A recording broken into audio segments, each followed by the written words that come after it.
चलिए शुरू करते हैं प्रश्नावली 8.1 का सवाल नंबर 6 से। तो सवाल कर रहा है ए बी सी डी एक समांतर चतुर्भुज है। तो ये ए बी सी डी यह एक समांतर चतुर्भुज है तथा ए पी और सी क्यू शीर्षों ए और सी से विकर्ण बी डी पर क्रमशः लंब है। देखिए विकर्ण बी डी या जो विकर्ण बी डी है इस पर जो लंब है वह सी क्यू और ए पी हैं। ठीक है, तो लंब का मतलब होता है यहाँ से 90 डिग्री का कोण बनाते हुए खींचा जाएगा। ठीक है, तो कह रहा है दर्शाइए कि पहला त्रिभुज ए पी बी सर्वांगसम है त्रिभुज सी क्यू डी के। दूसरा सिद्ध करना है ए पी बराबर सी क्यू। तो सबसे पहले हमें जो प्रश्न में दिया है उसको लिख लेना है। तो यहाँ पर हमें दिया गया है ए बी सी डी एक समांतर चतुर्भुज है। तो यहाँ पर ए बी सी डी समांतर चतुर्भुज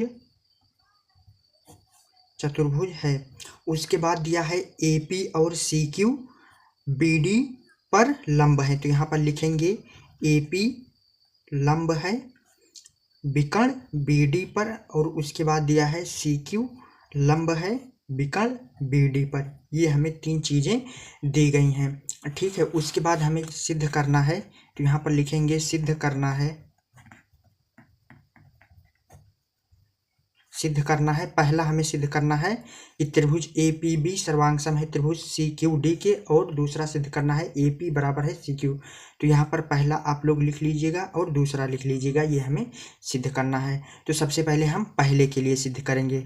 तो पहला हमें सिद्ध करना है, तो इन दोनों त्रिभुज को सर्वांगसम सिद्ध करना है। तो लिखेंगे त्रिभुज ए पी बी व त्रिभुज सी क्यू डी में, इन्हीं दोनों त्रिभुज में हम हल करेंगे। तो त्रिभुज ए पी बी अर्थात ये वाला त्रिभुज, और उसके बाद त्रिभुज सी क्यू डी अर्थात ये वाला त्रिभुज, ये दोनों त्रिभुज सर्वांगसम सिद्ध करना है। तो यहाँ पर देखेंगे इस त्रिभुज में भुजा ए बी बराबर होगा इस त्रिभुज में भुजा सी डी के। क्यों बराबर होगा? क्योंकि यह पूरा हमारा एक समांतर चतुर्भुज है। तो समांतर चतुर्भुज की आमने सामने की भुजाएं बराबर होती हैं। तो यहाँ से हो जाएगा हमारा भुजा ए बी बराबर हो जाएगा भुजा सी डी के। क्यों बराबर होगा? तो यहाँ पर कारण लिख देंगे, समांतर चतुर्भुज की सम्मुख भुजाएं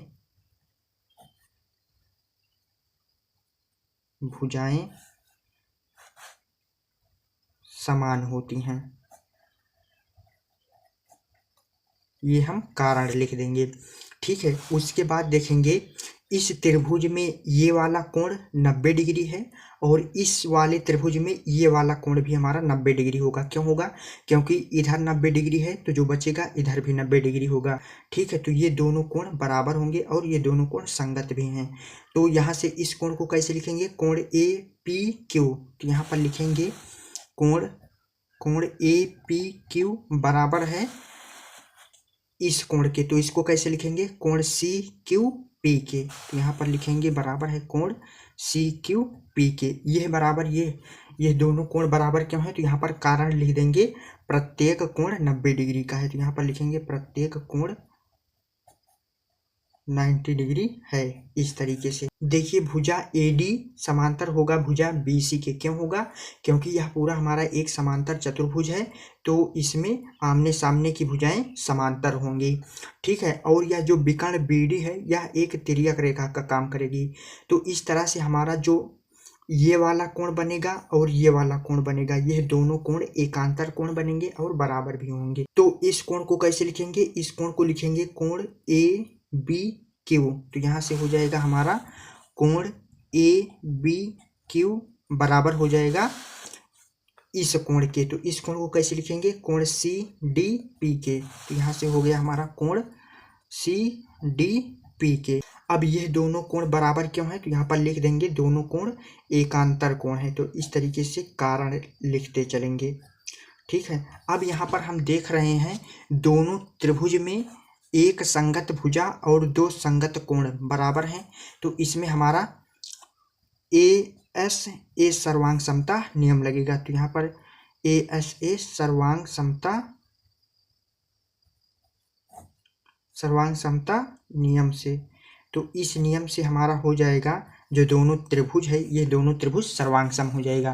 तो यहाँ से हो जाएगा त्रिभुज APB सर्वांग सम हो जाएगा त्रिभुज CQD के। तो ये हमें पहला सिद्ध करना था, तो ये हमारा पहला सिद्ध हो गया। अब ये त्रिभुज सर्वांग सम हो गया इस त्रिभुज के, तो ये हमारा पहला सिद्ध हो गया। उसके बाद हम देखेंगे दूसरा हमें सिद्ध करना है कि भुजा AP बराबर है भुजा CQ के। तो यहाँ पर चित्र देखेंगे, भुजा AP ये है और भुजा CQ ये है। तो चूंकि हम लोगों ने सिद्ध कर दिया कि ये वाला त्रिभुज सर्वांग सम है इस त्रिभुज के, तो इस भुजा के संगत इस त्रिभुज में इस भुजा के बराबर होगा। तो यहाँ से इसको हम कैसे लिखेंगे दूसरे के लिए सिद्ध करेंगे। तो चूंकि हम लोगों ने सिद्ध किया कि त्रिभुज APB सर्वांग सम है त्रिभुज CQD के, ये हम लोगों ने सिद्ध किया, तो इसको कारण लिख देंगे ऊपर सिद्ध किया। तो इसके आधार पर हम लिख सकते हैं कि जो भुजा AP है वह बराबर है भुजा CQ के। तो यहाँ से हो जाएगा हमारा भुजा AP बराबर हो जाएगा भुजा CQ के। अब यह बराबर ये क्यों होगा, तो कारण लिख देंगे सर्वांग सम त्रिभुज के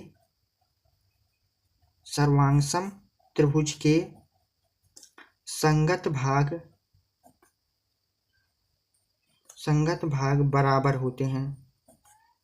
तो ये कारण भी लिख देंगे, ये हो गया। तो ये हमें दूसरा सिद्ध करना था, तो दूसरा हमारा सिद्ध हो गया। तो आई होप आपको सवाल नंबर 6 अच्छे तरीके से समझ में आ गया होगा। सवाल नंबर 6 को कैसे हल करना है। तो आप लोगों को कक्षा 9 गणित का नोट्स चाहिए तो इसी वीडियो के डिस्क्रिप्शन में चले जाइए, वहां से टेलीग्राम चैनल का लिंक मिल जाएगा। जैसे ही लिंक पर क्लिक करेंगे टेलीग्राम चैनल खुल जाएगा, तो वहां से आप लोग कक्षा 9 गणित का जितना भी नोट्स मैंने प्रोवाइड करा है वहां से आप लोग डाउनलोड कर सकते हैं।